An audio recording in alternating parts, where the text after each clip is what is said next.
this whole time. Everything we have ever assumed about the Upside Down has been dead wrong.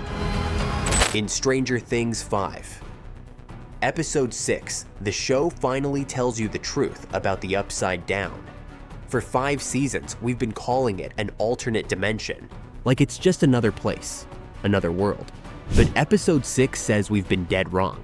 The Upside Down isn't a dimension at all. It's a wormhole, a bridge, a gate. And the scariest part?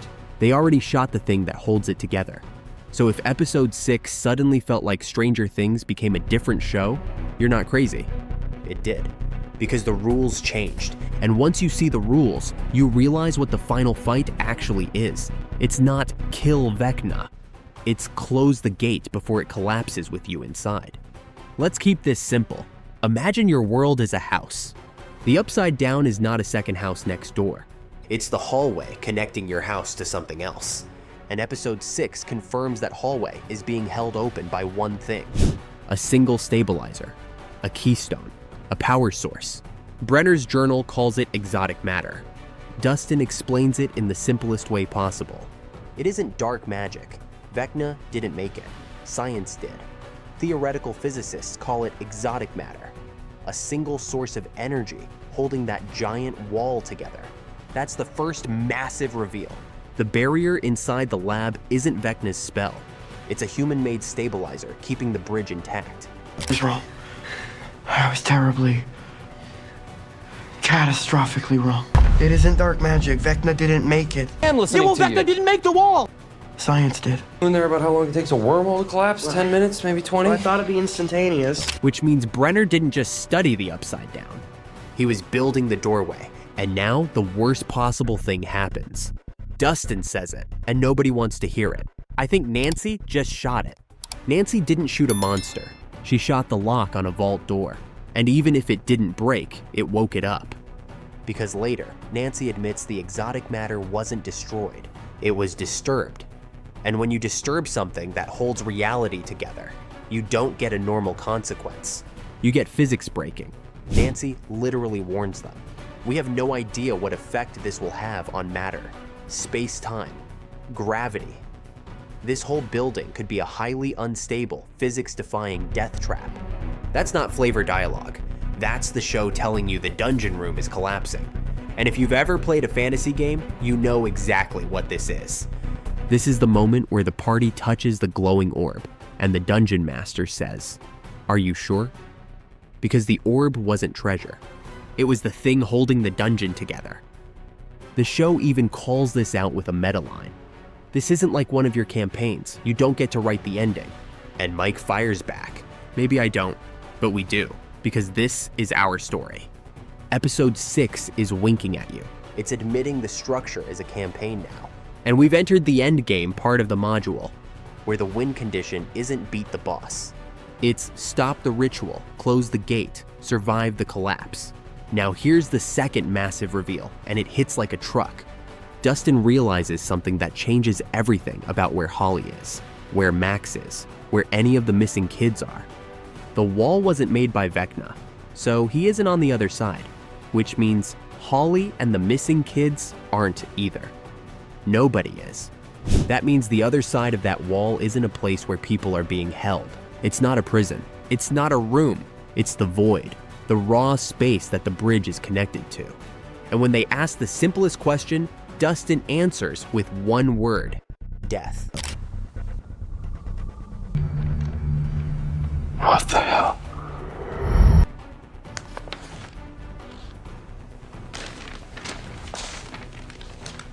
Oh, God. Steve, you guys copy? Just listen to me, okay? Don't do anything! Don't touch it! Jonathan, it's just... You will die! We will die! Holly will die! Everyone will die! Do you copy? So now the show forces you to see it. This isn't a portal to another world. It's a portal to something that destroys you just by touching it. And that's when Dustin drops the line that should be in every thumbnail and title. This whole time, everything we assumed about the Upside Down has been dead wrong. And then he finally names it. It isn't another dimension. It's not another world. It's a wormhole, a bridge. between our world and another.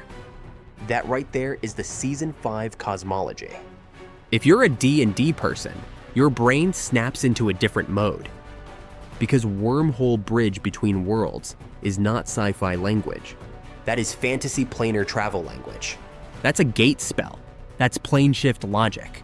That's two realms connected by a passage, held open by a focus. And in episode 6, they literally identify the focus. Exotic matter. One single energy source holding the bridge together. So here's the scary implication. If exotic matter is the keystone, then the Upside Down isn't a place you can explore. It's a mechanism, a structure, a spell you can break. And when you break it, it doesn't just close nicely, it collapses. Dustin warns them straight up. If the bridge collapses, it will take us with it. That's your endgame timer. Because now the heroes can't just go in. Every second they spend near it is playing chicken with reality. And episode 6 shows you that immediately. The building stops behaving like a building. They fall. They lose their path. Gravity and structure stop making sense. The place becomes a trap. Exactly like a final dungeon where the floor is falling out as you run. Episode 6 makes the environment the monster, because the environment is the gate. Now here's another clue episode 6 drops that most people will ignore. Someone says killing Henry won't end this. That's a huge D&D concept. Because in a lot of campaigns, the final twist is the villain isn't the problem. The gate is the problem. Kill the boss, the portal still bleeds. Episode 6 is quietly telling you the same thing. Vecna might be the general, but the true threat is the cosmic mechanics underneath him. And then episode 6 starts planting the next quest item, the cave. They notice a shape of light that matches the cave entrance. They talk about lining up shapes like a map, and they say it might lead to a secret location. That is classic dungeon design. When a story introduces a map to a secret place in the middle of the apocalypse, it's because that place holds the weakness, the layer anchor, the hinge, the one point where the bridge can be severed. So here's the simplest way to explain episode 6. For years, we thought the Upside Down was a world. Episode 6 says it's a doorway. And that doorway is being held open by exotic matter. One keystone, one component. And now it's disturbed. So the show isn't building to a final fight. It's building to a final shutdown. A race to close the gate before the bridge collapses and takes Hawkins with it. And that's why death is on the other side. Because what's on the other side isn't a prison. It's the raw void the bridge is connected to. Sorcerer! A real-life, honest-to-God sorcerer! Will Byers just admitted something that should terrify you. Because in episode 5, Will finally says it out loud. I'm not like a second L. I don't have powers. I'm siphoning, I'm stealing Vecna's. We got our second L. I'm not like a second L. I don't have powers. I'm siphoning, I'm stealing Vecna's, and to do that, I have to be near the hive mind, and Vecna's not coming back. That line is not character development. That line is a rule. It means Will isn't powered. He's connected. And if he's connected, Vecna can use him like a cable, or worse. Vecna can build more cables, and episode 5 tells us exactly how many. 12. Okay, let's keep this simple. Most people think there are only 2 types of supernatural people in Stranger Things. You're either like 11, you have powers, or you're normal, you don't. But episode 5 breaks that idea in half. Because Will sits right in the middle. He's not strong. He's not gifted. He's a receiver, a human antenna, and they literally call him that. Drive him around like a human antenna. That's not a joke line. That's the show telling you the mechanic in plain English. Will is not casting magic. He's picking up a signal, and that signal belongs to Vecna. So when Mike and the others start trying to label Will like it's a D&D character sheet, wizard, sorcerer, it almost feels cute, like, aw, the kids are still doing the D&D thing. But Will shuts it down. Because he knows the truth. He's not getting stronger, he's getting closer. And that means his power has a range limit. Just like a spell, just like a tether, just like a warlock in D&D. Now, if you don't play D&D, here's the easiest way to understand it. A wizard is like a student. They study, they learn, they train. That's 11. A sorcerer is like a battery. The power is inside them. That's how Henry was born, and how Kaylee hints she was made. But a warlock? A warlock is a phone that borrowed somebody else's charger. It works until the charger gets pulled out. And in episode 5, Vecna doesn't just pull the charger. He yanks it out of the wall. Because Will admits another key rule. He can only siphon Vecna when he's near the hive mind. So the group doesn't say, let's train Will. They say, let's get him closer. That's why they start talking like engineers. They're not building a weapon, they're boosting a connection. And this is where episode 5 gets insane, because the plan they choose is basically dark magic dressed up as science. They take a dead Demogorgon, and they decide to pump it full of electricity. They literally compare it to Frankenstein. And think about what that really is. They're using a corpse as a focus, a conduit, a spell component. They're trying to wake up the hive particles inside something dead, so it becomes a living relay tower. That is a ritual. It's not just gross, it's smart, and it works for a moment. And that moment is the proof that changes everything. Because Will doesn't just sense something. He doesn't just feel sad and point north. He actually hijacks. He gets in. He finds the network. And for a brief second, he takes control. That is the scariest part. Not because Will is dangerous, but because it confirms Vecna's system can be hacked. Which is why Joyce drops the single most important line in the whole episode. Stab him with his own sword. That is not a random phrase. That is D&D foreshadowing.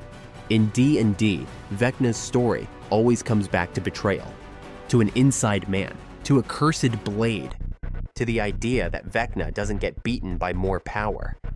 He gets beaten by his own system turning on him. So Joyce basically hands you the ending theme. Beat him using his own connection. And episode 5 proves the connection is real. But here's the catch. The same scene also proves something else. Vecna can kick Will out instantly, like a server banning an account. So Will isn't becoming the hero.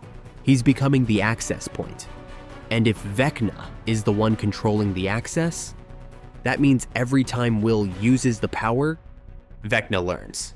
Vecna maps the route. Vecna sees the back door. So now ask the question episode 5 wants you to ask. If Will can siphon Vecna's power, what can Vecna do with Will? And the episode answers it, right in the opening scene. Vecna looks at the kids in his prison and says the word that should make your stomach drop. Vessels. Because they are weak. Easily broken. Easily reshaped. Controlled.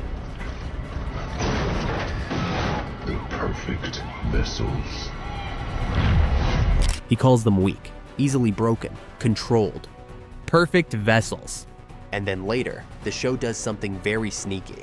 It connects Will's mechanic to Vecna's endgame. Because Max and the others realize the kidnapping is not the goal. The kidnapping is the setup. Vecna tells them he's using the children to reshape the world. Let's translate that into normal human language. Vecna doesn't want 12 hostages. He wants 12 batteries, 12 amplifiers, 12 living extension cords, which is why this number matters so much. All 12. It's said like a checkpoint, like a ritual circle snapping shut, like the last candle being lit. And here's what makes it even darker. Vecna isn't just stacking bodies, he's stacking minds, because minds are easier to sync, easier to manipulate, easier to tune. That's why Will was the perfect prototype. Will is already wired into Vecna's frequency. He's already proven he can carry the signal. So when Vecna says vessels, what he really means is repeatable design. And episode 5 gives you a countdown. November 6th. It's the day it ends. That's not a spooky prophecy. That's a deadline. That's a cast time. That's the ritual finishing date. In D&D terms, this is when the big spell goes off, and the party is racing the clock. Now, here's the part where episode 5 plays like a real D&D session. Because the group doesn't have one clean plan. They have two, and both are messy. Plan A is the smart plan. Rebuild the tracker with Mr. Clark. Slow, safe-ish. Plan B is the we're going to die, but we might win plan. Electrify a dead monster and pray it works. And they literally say the kind of stuff you hear at a table. No bad ideas. They're basically throwing darts because they don't fully understand what they're touching yet. And that's where Dustin's shield generator moment comes in. Dustin explains this lab like a dungeon room. He uses Return of the Jedi. He says, protective energy shield. Shield generator. He's doing what Dustin always does. He's giving the party the map. But episode 5 twists the knife. Because what they think is a shield is actually something else. They look at that sphere and assume it's dark magic. And then the warning hits. It's not dark magic. It's something else. If you destroy it, you will die. Everyone will die. That is such a DM moment. That's the party reaching for the glowing orb. And the DM saying, are you sure? Because once you break the wrong object in a dungeon, you don't just trigger a trap. You collapse the whole room. And in episode 5, Nancy already fired. So the consequence isn't coming later. It already started. Now, quick side note, because this is another D&D style clue hidden in plain sight. The episode keeps doing name magic. There's a moment where Mike says Vecna, and someone reacts like he just said a forbidden word. Vecna? I didn't say that name. How do you know that name? That's classic fantasy logic. Names matter. Names mean knowledge, and knowledge means power. And episode 5 keeps reminding you that Henry and Vecna are not the same thing. Even Henry says, hello, my name is Henry. The show is pushing a theme that the identity is part of the weakness, which matters. Because if Will's power is a tether, then the way you break a tether is not by punching it. It's by naming it, by exposing it, by turning it against the owner. And that brings us to the final piece. The quick reference that changes how you should hear Vecna's speech. Because by the end of episode 5, you might think, okay, Vecna is just mind controlling these kids. Number. He's selling them something. He promises the light. He tells them they're special, that they have dormant powers, that they'll become heroes. He's not just forcing them to obey, he's making them want to. And if you know D&D, that's the difference between a spell that controls you and a spell that binds you through a promise. A devil bargain, a geas, a quest you think you chose. And he seals it with the most important line in the episode. Because tomorrow it begins. So here's what episode 5 actually did. It didn't just give Will a new ability.